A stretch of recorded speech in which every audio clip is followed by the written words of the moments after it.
Yo, yo, yo, yo, yo. It is your boy, Neosynth is back at you with something I just think it's time for.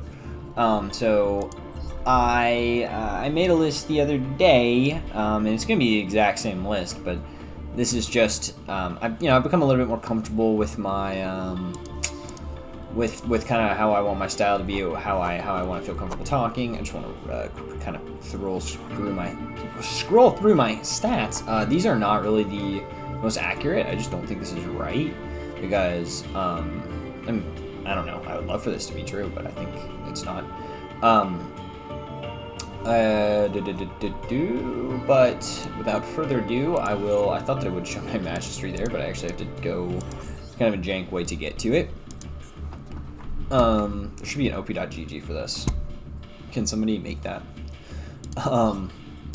But match history real quick. This is my my experience in Platinum so far. I haven't really been playing enough, I think, obviously if I would just play more, I would get higher and higher, because you can see I have about this is a 75% win rate. There's 1, 2, 3, 4, 5 losses in my last 20 in Platinum ELO, which is, I think, pretty good. This one is also a fake loss. You can see there is 0 turns in this game. I'm not 100% sure what happened, but anyway, I do want to, as you can see, I actually deleted my deck and like put it back in the front because you can't like drag decks to move them around. This is the list. This is the list. I actually don't want to have it in that page because it's actually much less aesthetic than doing the actual deck list like this. Over here, because you can kind of see my collection, and I think it just looks a little bit better. But I'm gonna run through the card by card and kind of give some more detail on what each card's use applications are. I have a lot of duel videos out as well, replay videos with this deck. So hopefully I can I can mention some interactions that have occurred, throughout all of the duel videos, and kind of, give more detail, more background, because I've gotten to play more. I've played more against the meta than I did, obviously, on my way up to silver. It's pretty much, it was, or my way up to platinum, it was whatever was getting thrown at me, and then once you got to platinum, kind of play the same 4 or 5 decks. That's just how Yu-Gi-Oh is. Alright, so I'm going to go through the monsters. First and foremost, I just want to go ahead and get out of the way that I'm only playing the 2 ELDLICH as in my monsters. So there's no Maxi, there's no Ash, there's no Effect Veiler, there's no no normal summon Ryo, no normal summon like False Dinah, or I think Alistar is another pretty popular engine for this deck. I have absolutely none of that, and I have a few reasons for that. I know that a lot of those normal summon cards, Thunder King Ryo, Inspector Border, cards like this, they make your turn 1 significantly strong, or they make your turn 1 somewhat stronger. They make your very best hands in turn 1, like, great, like, nearly unbeatable. You get free wins.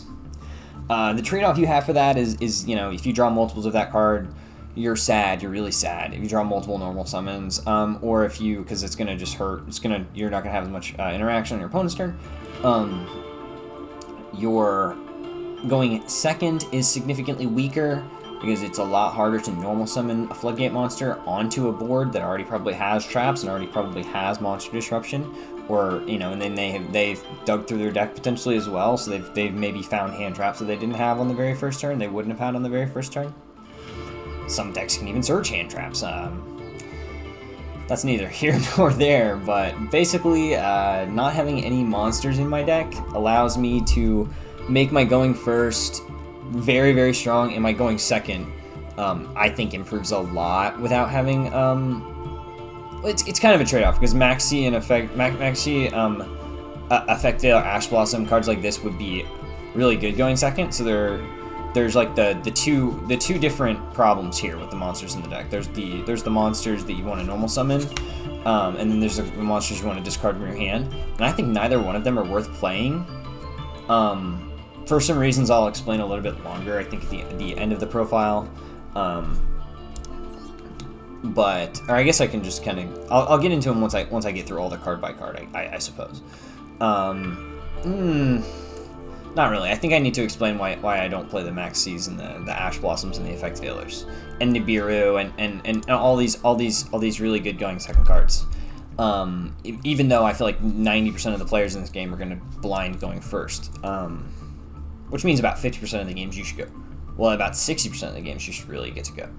No, sorry. Yeah, I don't know what I'm not the best mathematician in the world, but if 90% of the players in the game choose going first, and I win half of my coin tosses, so 5% of 50. So yeah, 55% of the time I get to go first, because I always choose to go first, and then sometimes, 5% of the time I lose and that person. Well, it's not. I don't think it's that simple. Math is really not that simple. I'm not the best mathematician, but basically what I'm trying to say is that you're going first with his deck. You're not trying to go second. And building your deck to be better going second has its merits for sure, but I think there's a lot of replays on my channel of me going second into trap mirrors or into stun mirrors or even into combo decks. They kind of show off that sometimes those cards aren't necessary, that you can oftentimes play the game and just grind people out with your spell trap, monster removal, that kind of stuff. You have a lot of tools in this deck.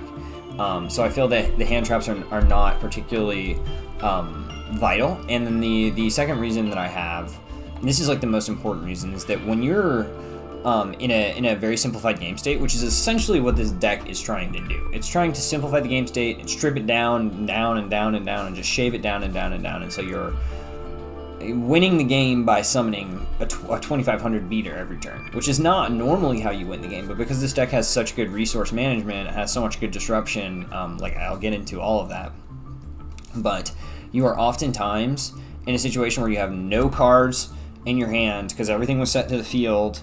You have no way to interact with the game, like you've used all your abilities, or they've DD Crow'd something, or used a DD Crow effect or something, where your chain, basically your loop, where your Golden Lord, Golden Landing, and Eldlixiring, on repeat, is stopped somehow. You need to be able to draw a card off the top of your deck that's not a monster, because if you draw a monster, you are unable to. So you play the two Golden Lord, right? Basically, is what I'm trying to say. And those will both usually be out of your deck by turn 5. And around turn 5 is when these situations start popping up, where you're kind of top decking, and you're needing to draw a monster, or not a monster, basically, because you need to set it on the field and straight away Eldlord it to bring your Eldlord back to your hand and then special summon it. So yeah, I guess I should probably also mention that's the graveyard effect of Eldlich. This is supposed to be a deck profile, a very comprehensive. This is going to be a very comprehensive one. This will probably be longer than my first one. But if you don't know what Eldlich the Golden Lord does, I'm going to assume that nobody knows what any card does. If this card is in your hand, you can discard you send a spell trap from your hand to the graveyard, target one monster on the field, or one card on the field, and then send it to the graveyard. So it's the cost to target and discard, which does come up from time to time for reasons we'll discuss later, because your Eld traps have effects in the graveyard.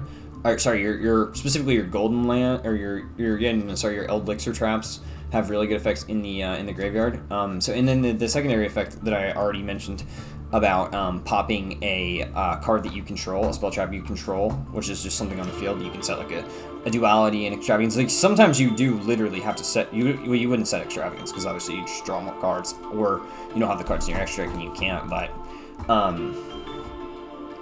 you can send cards from the field to the graveyard as a cost, which is really the reason that I'll get into why that's good a little bit later, actually. I think it makes more sense to talk about them with the cards that effect interacts better with. Pot of Duality.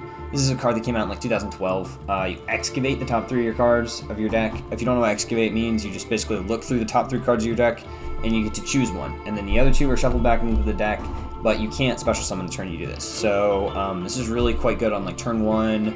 It's pretty much always good on your turn, because you don't need to special summon on your turn, because you're most of the time doing it on their turn with cards we'll get into later. But On your turn, there's really not too many cards that you're not that sad if you can't special summon.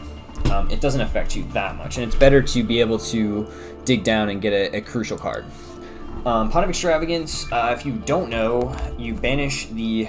You can banish 6 or 3 cards from your extra deck in either, and you just draw 1 card for each. So you always banish 6 with this card, no matter what, unless you only have 3 in your extra deck. But you're always banishing 6 and you're always drawing 2. In this deck, this is essentially Pot of Greed, effectively Pot of Greed, because you're never pretty much going into your extra deck, and if you do, the game is probably in a very difficult state, or you're looking to end the game. Basically, if you go into your extra deck, it should be the last thing you do. Either way, you're either going to win the game, or you are going to lose the game because you went into your extra deck.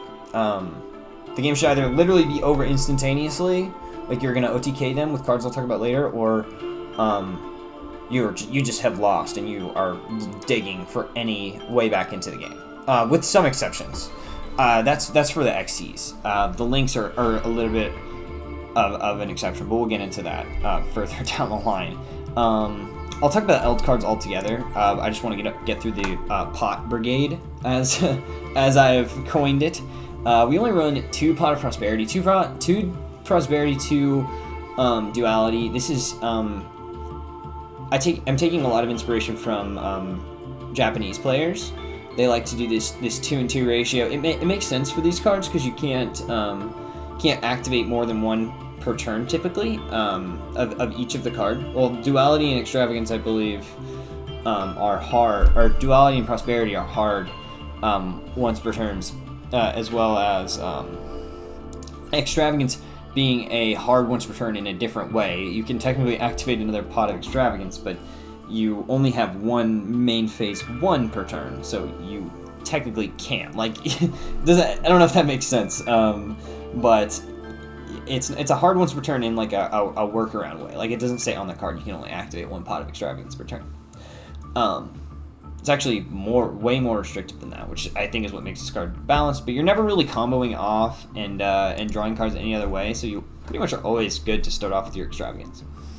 Prosperity, like I said, you do the same kind of thing as Extravagance, where you're banishing 3 or 6 cards, except the Pot of Prosperity is better in the fact that you can choose cards. So you see I have multiples in the extract, and we'll talk about the ratios and kind of I explain everything in the extract and what's good and what's not that good. But you can banish 2, 2, and then 1, 1 of cards that I have duplicates of. It's pretty good. And then obviously you can't. I believe you can't draw any cards. Period. So if you activate Extravagance, you can't Extravagance into Prosperity, because you cannot draw cards by card effects turn reacts with this card. It's like you cannot special summon and turn reacts with this card. Yeah, they're similar. So they're not cards that will lock you out of special summoning. They're cards that say, yes, we will lock you out of special summoning if you activate us first, but special summoning will also lock us out of you, in the case of Duality, and in the drawing in the case of Prosperity. Which is a bit weird because you don't even draw cards with this card. You actually excavate the number of cards you banished, and you can pick any card out of there. So it's like a way upgraded Duality. And you can special summon the card the turn you activate this card as well. So this card is really good. Cursed Eldland. This is like the best card in your deck. Or I guess I should talk about or I'll talk about Eldland first, but then I'll go back and talk about White Destiny. Or Black Destiny, rather. I actually think it's Black Awakening. You cannot declare attacks with zombie monsters when this card's on the field. That effect pretty much never comes up because you're only playing zombie monsters. Hence, some cards we'll talk about again in the future. I'll get to everything, I promise, guys. Pay 8 feels great. You just it's the modern day Clifford Scout. You just add an ELDLICH monster, which is just your Eld Lord, or you are able to tutor a Golden Land spell trap. So there's a lot of good Golden Land spell traps. We'll get into. I don't even know if there's a Golden Land spell, but I don't run it. I only run the traps. So you're just adding a Golden Land trap from the deck to your hand, and then when this card is sent from the spell trap zone to the graveyard, basically filled with graveyard, you can special summon. You can send your Eldlord. Say that this gets Ghost Ogre Snow Rabbited. Like when you pay 800 life points to search, you can still send your Eldlord if you have no other way to like access it, which is really good. But oftentimes you're triggering this effect with your own cards. There's obviously the Eldlord can trigger it by discarding a card in your hand and targeting it, which sometimes you do just to get the ball rolling, get your deck rolling down the hill.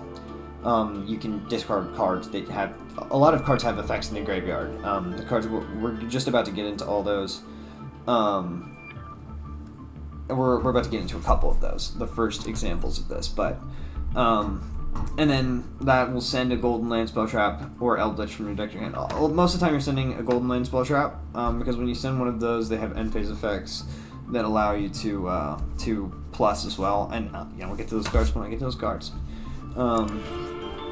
Black Awakening, this is like your worst Eldlixir by far, I would say, because this card is really only good when you draw it in your very first turn, and you're going first. Because when you're going second, it's pretty fragile. Like it gets max seed all the time. It gets ashed all the time.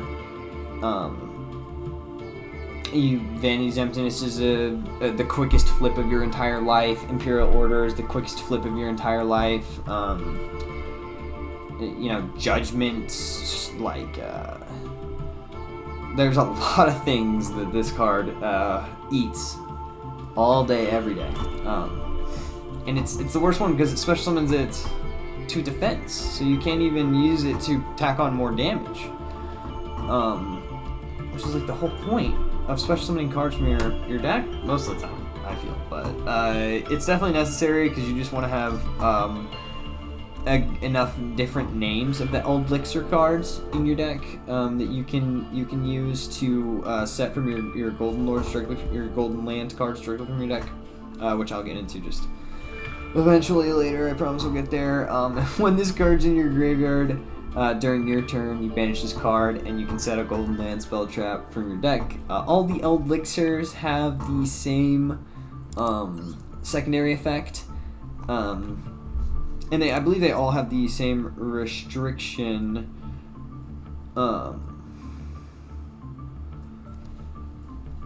Yeah, they all have the same restriction of basically only allowing you to special summon zombie monsters when you use these cards, but like I said, that never comes up.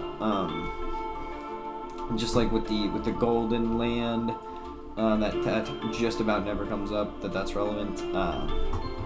White Destiny allows you to special summon. So this is from your deck or your hand, and it's a normal spell, so it's complete garbage. Whereas Eldlixir of White Destiny is a billion times better because, well, it can't get it from your deck, which is sad.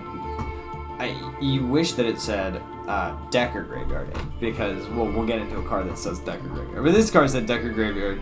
This card, or they would probably have to do something to this card, ban it or something. This deck would be completely different. You'd be playing like OTK zombies if this deck didn't have this restriction, or if this card was able to special summon zombies from your deck.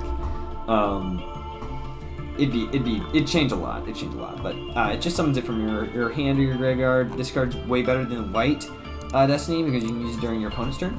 You can use it to recur your Eldliches that are dead, or I think you pretty much almost never are going to be special summoning one from your hand unless it has been bounced or it's something on your opponent's turn to block damage and you don't have one in your graveyard, because you just want to basically use it one for one instead of. When you use it from your hand, it's actually a -1. Like, you're basically discarding this card to special summon the Eldlord, which is not very good. But if you were bringing an Eldlord back from your, which is why this card's bad, because you only get it from your hand potentially. But if you're getting it from your deck, it's good. But if you're getting it from its hand, it's bad. Anyway, it's pretty self-explanatory. But you can use this card to bring the Eldlord back from the graveyard. That's what you really are hoping to do, and then you can tack on a lot of damage with this card in the battle phase. Sometimes you can do some cute stuff where you're you're attacking for like 2,500, and then you are able to use the Elixir of White Destiny to, or you're able to use your own card, potentially popping your Eldlord on the field.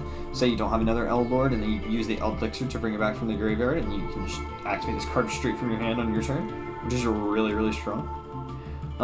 That's going to do it for the spells. I want to go ahead and talk about the non-generic spell traps first, and then we'll do non-generic, generic disruption, and then floodgates. Can't see, but I just counted it out on my hands, like up in the air. So first off, we'll talk about the Elixir of Scarlet Sanguine. It's a very similar effect to the White Destiny. However, this card allows you to special summon the zombies from your deck or graveyard. These are just like the best of both worlds in the effect. If this card was a quick play spell, it'd be way, way better, like I just kind of mentioned. And it has the standard Elixir effect of allowing you to set one golden land directly from your deck. The important thing to note on all the Eldlich cards, except for Eldlich the Golden Lord, is that you can only use one effect per turn. So you can't special summon and set one. You special summon the card like in their end phase, and then on your turn you can search. But you can't do both in one turn, which very much makes sense. This card is also not in the hard once per turn, so you can use each of the effects rather than only one. But this has the standard, the same kind of effect that we just described earlier. This card's really, really good. I have a lot of combo discussion examples of how you use this card effectively, but this card it's obviously it gets your engine going. It brings out your biggest beaters. It can tack on more damage in the battle phase if you already have it set. When it's sent to the graveyard, it's quite good. It's kind of a little bit of duster insurance as well. It's funny that I mentioned that, but you most of the time are going to want to negate Solemn Judgment if you can, or Solemn Judgment Duster if you can. Excuse me, because that's really one of your only negations. But I'm gonna digress from this and talk about the Golden Lords spell traps. Conquistador. When this card is set, you can special summon this card from your graveyard, and if you control the Eldlord, you can non-targetingly destroy a card on the field, which is our face-up card on the field. Face-up. Learn that lesson the hard way if you don't know. Yeah, you can target one face-up on the card on the field. You can pop it. Sometimes you're popping your Eldlord to bring it back with the Elixir and do cute stuff like that, or you need to pop your Eldlord so you can use something on your. You can send something from your board to the graveyard and then recur your Eldlord in the main phase too. There's certainly situations where that's the right call. And then the Golden Land continuous traps both share the effect that when they're in the graveyard during the end phase, obviously except for the turn that you activated the one effect, because it is under the similar restriction of the Eldixirs, where you can only use one of each effect, you can set an Elixir from your deck to your graveyard. And this secondary effect is way better because it can happen during your opponent's turn, whereas the Eldixirs can only happen during their turn. And this one maybe you can do it during either player's turn as well, because I think that this one is a quick effect for some reason. No, I don't know. I guess you can just, because it's a trap. I think you're allowed to chain it. I don't know. Maybe White Destiny is the same way. Yu-Gi-Oh is. I think the rules have kind of evolved since I played last. Hakero is similar kind of card, but instead of popping a card non-targetingly, you banish a card from either player's graveyard, which is quite insane in the mirror. This is like your best card in the mirror. So oftentimes you're going to be sending the golden lands from your deck to your graveyard, but if you know you're playing in the mirror, if you're playing as not the mirror, you'd be sending the Hakero, because this effect is considerably worse than this effect. But if you know you're playing against the mirror, you definitely want to be sending these so that you can activate these, because these are better in the mirror than this, because you can banish this. Banishing both of these in this game. It's Exodia. And we only play the two because the mirror, it does worsen your mirror match, but I discussed extensively already why playing more monsters is bad. So I'm not going to continue going into that. Golden Land Forever is your fourth copy of Solemn Judgment that you can search from your deck, that you can actually set directly from your deck with the Eldixirs. This card is really, really, really good, because obviously in any hand that you don't open Solemn Judgment with, you're going to be quite quite sad that you're unable to negate Harpy's Feather Duster, Lightning Storm, Pot of Desires, Pot of Extravagance, these kind of cards that are Day Ruiners. Not so much Raigeki, you know, but just a Day Ruiner cards. And this card's even better than Solemn Judgment, because Solemn Judgment can't negate Max C. This card can negate Max C. So I think that's pretty much all I need to say about this card. The fact that you can search it from your deck is completely insane. The fact that you activate it, and if they don't have a counter trap, the chain is over. They cannot chain a card like Torrential, or they cannot chain a card like this, or like this, or any trap card that's not a quick play trap. They cannot chain, which is amazing. And then it's kind of a smooth transition straight into the generic spells. I'll start with the counter traps because I already kind of talked about them. Judgment. This is the best trap in the deck. Pay half your life points. Negate when a card would be summoned, when a monster would be summoned. Monster or monsters. I believe that's just inherent summons. It's been a long time since I've... Yeah, it's normal summons or inherent summons. I think. And an inherent summon is like a Pendulum Effect, a Dragon Ruler, cards that summon themselves? Question mark. I used to have a better understanding of the meaning of those words back when I really played the game, like inherent summons, and how some like an XC summon is an inherent summon. It's not like a I don't even know if inherent is like heresy now. I cannot tell you. Solemn Strike is not as good as Solemn Judgment, but it is completely bonkers because you can negate monster effects, and negating the Eldlord in the mirror when it's in the graveyard is really, really, really good. Or like when it's in the graveyard, you negate that effect so that they can't special summon it. Is quite good because you can't Judgment an Eldlord. Funnily enough, you can't Solemn Judgment that. But you can't strike the effect when they banish, or when they destroy, when they send the card from their field to the graveyard. Then you can strike it to prevent it from coming out, which is quite good in the mirror. So that's going to be it for the counter traps.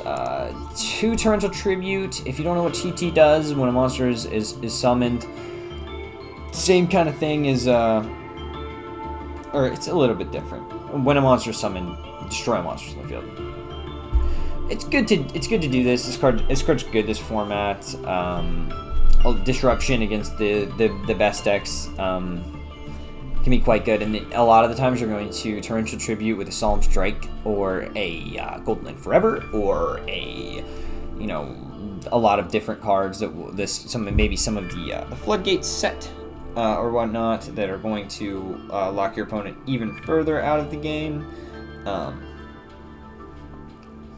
So Torrential Tribute obviously better than cards like Dark Hole and Raigeki because they are activatable during your opponent's turn. They're disruption and they're not like board break cards. But it also can be a board break card. Like oftentimes you are going to special summon a card just to Torrential Tribute his or her board. That is kind of sad. That's all that. So there's only. Well, I would say the Golden Land traps, the Conquistador. So you played 3 real traps. I'll count the Golden Land Forever as a real trap. So you play 9, 10, 11 real traps. And the Sanguine is also a real trap, in my opinion, because especially as a card from your deck, and then it can be defensive or offensive. It's a good card, very versatile. So you play like 14 real traps, and then you play Floodgates. So the first Floodgate we play, the most broken one. We'll go through the 2 most broken ones just straight off the bat. I'll just go through the 1-ups. Actually, I think it's better if I do that. Negate all spell effects on the field once per turn. During the turn of phase, you must pay 700. This card is not optional, or this card is. So you used to be able to just send this card during your standby phase, just turn it on your opponent's turn, lock them out of spells, and not pay, and it'll get destroyed.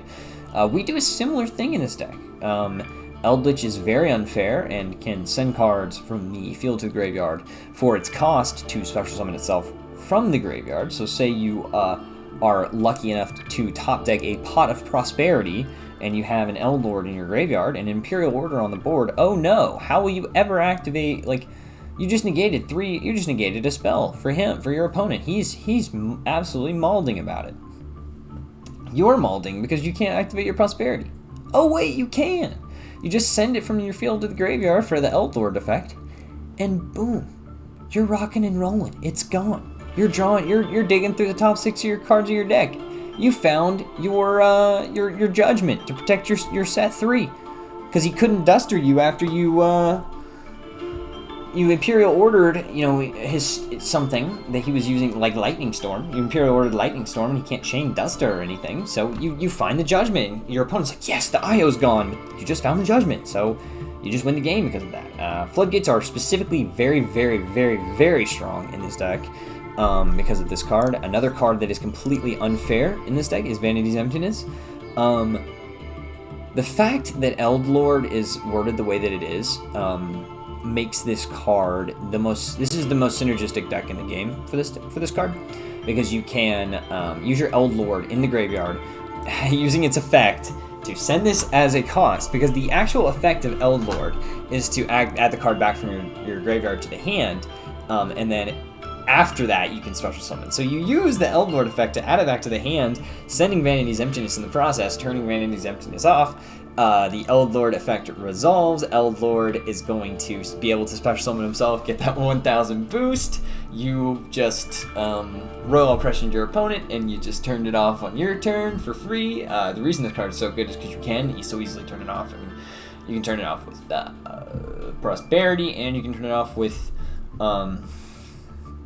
Extravagance, and you can turn it off by activating any of the real traps that I talked about that weren't continuous.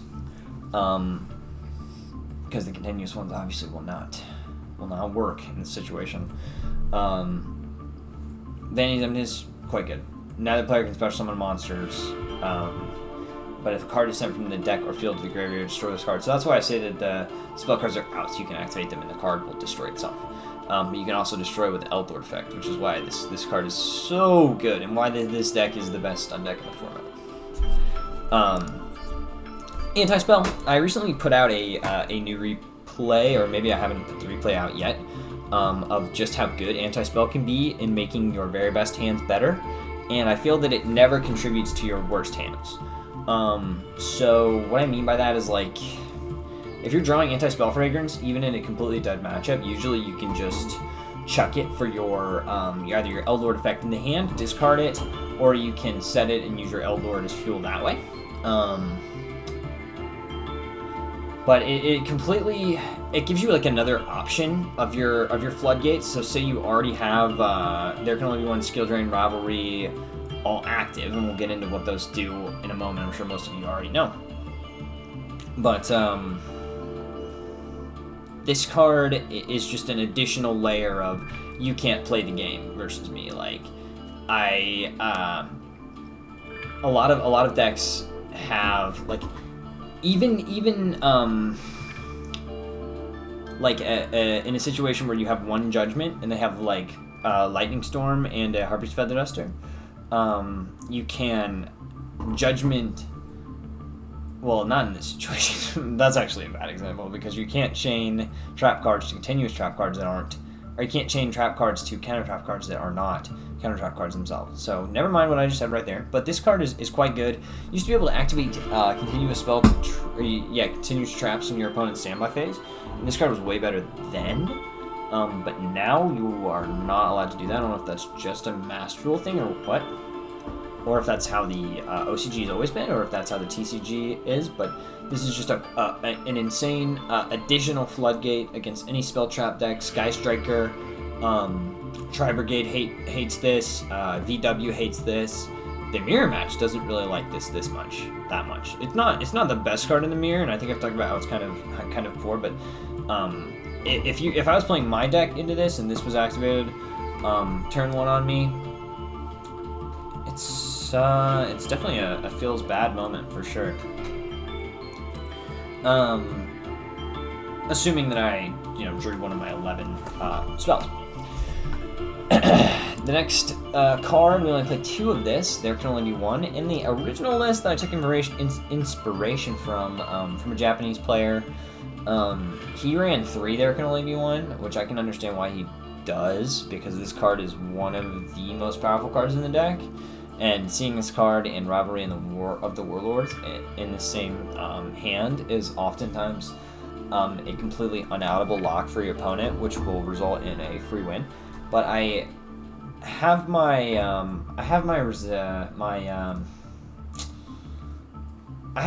reserves. I don't know what word I'm looking for. I have my reservations. I could not find that word. I have my reservations with this card because when you control Eldlord, you can't special summon another zombie, so you can't special summon either one of your trap monsters. So you can never get the pop, or you can never get the banish, which is quite unfortunate, but it is very good in the mirror. It does stun them out of that same situation, and you're assuming that they... Well, you know, you have the perfect information of having this card, and they don't know that you have it, so oftentimes they'll activate this card and you can chain There Can Only Be 1, and then they can't special summon it anymore, because they already have the Eldlord. So There Can Only Be 1 is good. If you had 3 and you didn't have a Spell Fragrance, or you didn't have any of these other cards in the deck, you could get away with running 3. You probably need... I won't really get into what you need and what you don't need, because this is my optimal list. Like, I could craft any card I needed, except for the extra deck. I'll mention the extra deck in a moment here, but the extra deck basically is just fuels for your extravagance and your prosperities. I did kind of mention a little earlier about how you're either going to be winning the game immediately or losing the game immediately. You run 3 Rivalry of the Warlords. It's like There Can Only Be 1, but the opposite. It's like there can only be the same type of monster, so there can only be zombies on the field. So this is like, doesn't affect you at all, but it completely ruins. Tri-Brigade is one of the main decks that it completely shuts out. Virtual World does not like this card one bit. There's more decks. This is a much more versatile card against like Rogue or anything that you're playing against. Rivalry oftentimes will lock them out of the game because they can't access their extra toolbox, or they can't access this or that or whatever. But Rivalry is quite good. I think it's probably the best Floodgate. That's at 3 in this format right now. Better than There Can Only Be 1. I like this card better than There Can Only Be 1. Or I would run There Can Only Be 1. Or I would run, because I own 3 There Can Only Be 1. So I would run 3 if I thought that this card was better than this card. But in my experience, it hasn't been. And then Skill Drain is the very best Floodgate that I can play in this deck. By the way, because there is Macrocosmos, which is a very, very, very good Floodgate, but I can't play this in this deck. Skill Drain is completely amazing. Skill Drain may be the reason that you play this deck. In general, every single deck in the meta that's not Eld hates you for activating this card. You pretty much end their turn if they don't have a way to interact with it. They can't really destroy it because all their cards that destroy it are monster effects a lot of the time, because of the way the consistency is kind of evolved in Yu-Gi-Oh!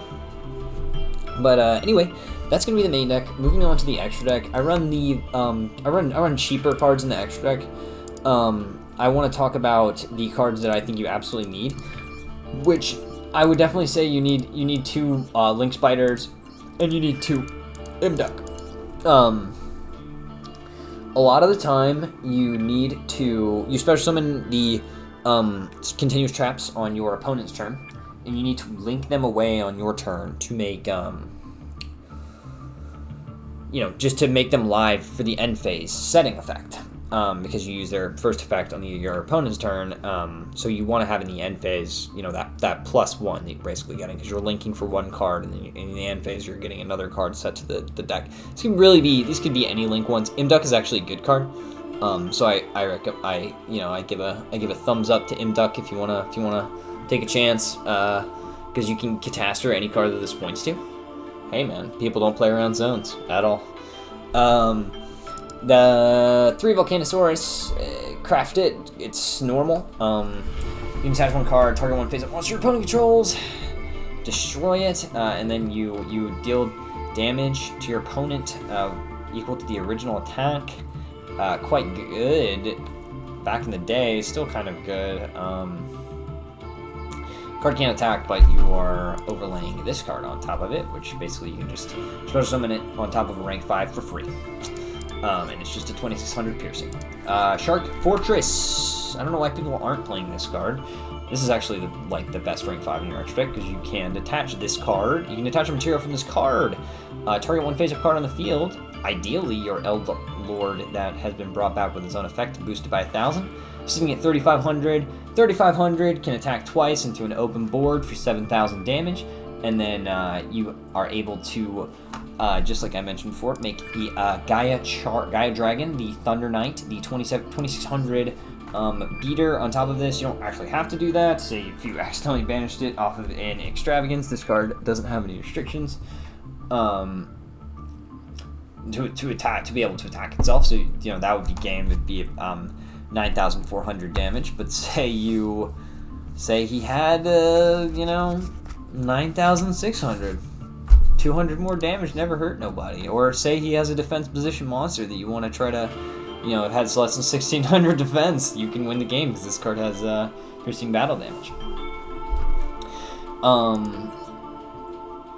And then Gangaragnai, Sky Palace Gangaragnai. You could definitely run rank 10 train extra cards, and I would recommend those. If you have those, definitely throw them in. But the problem is that I would want multiples, like 2 of the 2000 burner, 2 of Constellar Pleiades, 2 of Adrian, the Keeper of Armageddon, the rank 5, and 2 of Tyros, Keeper of Heaven, or whatever it is. And those cards are all ultras, and I don't want to invest all the UR into cards that I don't feel like I go into enough. If I were playing like a paper YCS or something, like I would definitely want those cards because I think they're pretty cheap. They're not even expensive. But unfortunately, with the way that the Master Duel economics is, that is just not really viable in my opinion, because those cards you're not getting a good enough value on those cards. You should be saving your dust and crafting hand traps. Just craft hand traps, guys. Craft judgments. Craft cards that are going to be good forever. Don't craft Tyros. Tyros needs to be a free-to-play card. Like, seriously, Konami. Make some of those I already talked about this extensively in my Master Duel macroeconomics video, but they need to do something about the extra deck expensive level. Which, hey, this is what I'm doing about it. I'm playing a deck that doesn't play extra deck cards, and I even have a lot of the expensive extra deck stuff. Like, people are mad about Halki, Masquerena, then all the Nightmare cards. I have some of the stuff, but you can see it's not cheap. Like, the generic stuff is just quite pricey. So hopefully they can do something like maybe an extra deck pack, or like a generic mission set of some kind. Maybe Nightmares have their own missions, so you can get all the Nightmare ultra rares. That'd be kind of cool. Anyway, I hope you guys enjoyed my list. I'm quite literally responding to every single person who is commenting. So if you guys have a question about the deck, have an inquiry about a matchup specifically, let me know. I will say that I have definitely tailored this deck a lot harder for the mirror match, because the mirror match is the most prevalent thing you will find in the higher ladder. I don't want to take 100% credit for this deck because it's very similar to a Japanese list, but I think the Japanese list was inspired in a very similar format to what we're experiencing in Master Duel, which is a lot of stun and best of ones. So this deck is really strong in the best of one format, and I think it's the best deck to climb to Platinum with. So anyway, it's been your boy Neo Synthesis. I am your resident Eld Overlord. Feel free to ask me any questions. I'll play different decks, guys. I promise I will, but just, these decks are not cheap, so I'm putting them together as fast as I can. I don't want to just blow through my gems. So we play traps, boys. Hope you guys enjoyed. This is the last sign off I'll do. It's been your boy Neo Synthesis. See you guys next time.